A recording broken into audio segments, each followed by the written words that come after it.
Bonjour à toutes et à tous, je suis Laurent, votre expert parfum. Je vous retrouve à la boutique Paris 8 de City Concorde pour vous présenter ma sélection parfumée autour des créations qui ont brisé les cœurs. Que serait la parfumerie sans l'iconique Shalimar? Il faut se recontextualiser. On est au début du XXe siècle, les années 1920. À l'époque, c'était les bouquets floraux qui étaient célébrés.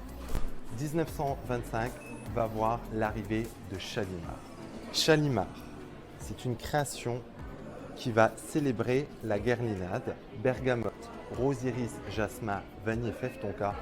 Et surtout, Shalimar reprend l'ADN de Jiki, premier parfum moderne de la parfumerie actuelle, avec une overdose de vanille, et plus précisément une molécule de synthèse, l'éthylvanilline, qui va apporter douceur, réconfort. Shalimar est une révolution voluptueuse.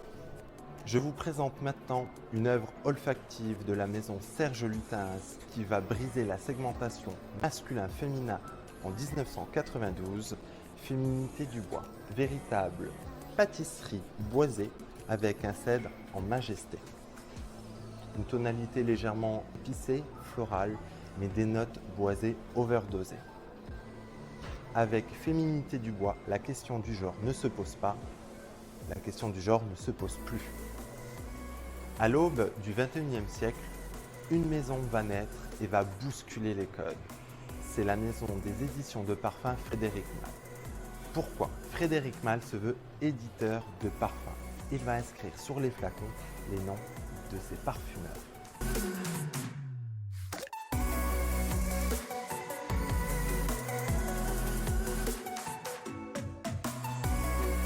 Les éditions de parfums Frédéric Malle ont deux vedettes. Musque ravageur de Maurice Roussel et Portrait of Lady de Dominique Cropion. Je vais garder ces parfumeurs, mais je vais partager avec vous des créations un peu plus confidentielles. Commençons avec Dans tes bras de Maurice Roussel. C'est un boisé floral musqué qui met en avant une molécule de synthèse, le cachemire, qui correspond à une étreinte boisée, une caresse de cachemire.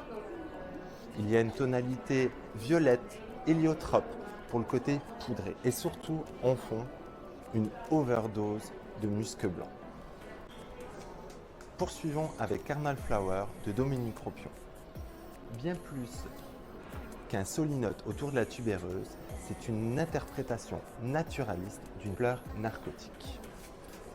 On amorce une fraîcheur saisissante avec de l'eucalyptus.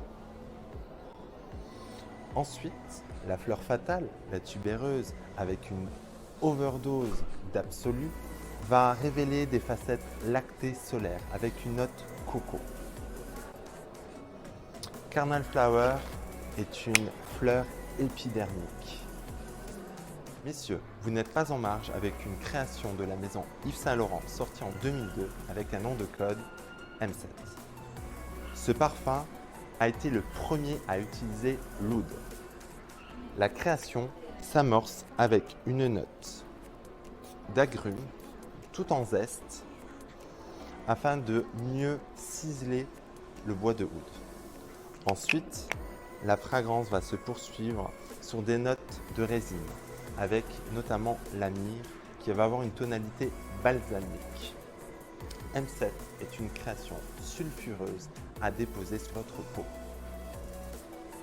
Vous l'avez compris, la parfumerie ne cesse d'innover. Dites-moi en commentaire quelle création vous a bousculé ou même interpellé. En attendant notre prochain rendez-vous, n'hésitez pas à liker la vidéo. À bientôt!